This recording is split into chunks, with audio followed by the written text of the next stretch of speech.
Hello friends, கூட்டுறவு வங்கிகளில் வழங்கப்படுகிற பயிர் நகைக்கடன் தள்ளுபடி குறித்து ஒரு முக்கியமான அப்டேட்டை வெளியிட்டிருக்காங்க. அது என்ன அப்படிங்கிறத இந்த வீடியோவில் டீட்டெயில்டாக பார்க்கலாம்.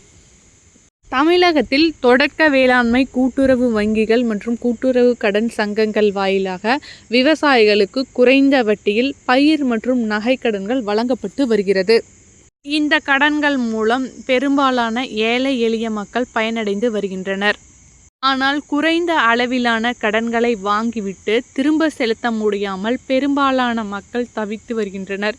இதனை கருத்தில் கொண்டுதான் அவ்வப்போது இந்த பயிர் மற்றும் குறுகிய நகைக்கடன்களை வழங்கிட்டு வர்றாங்க. அதற்கான தள்ளுபடியும் வழங்குறாங்க.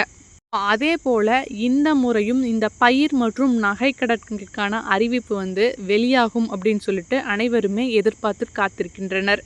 இந்த பயிர்க்கடன் மற்றும் நகைக்கடன் எந்த தேதியிலிருந்து எவ்வளவு அமௌண்ட் வரைக்கும், எவ்வளவு சவரன் வரைக்கும் அப்படிங்கிறதுக்கான டீட்டெயில்ஸும் மிக விரைவில் வெளியாகலாம் அப்படின்னு எதிர்பார்க்கப்படுகிறது.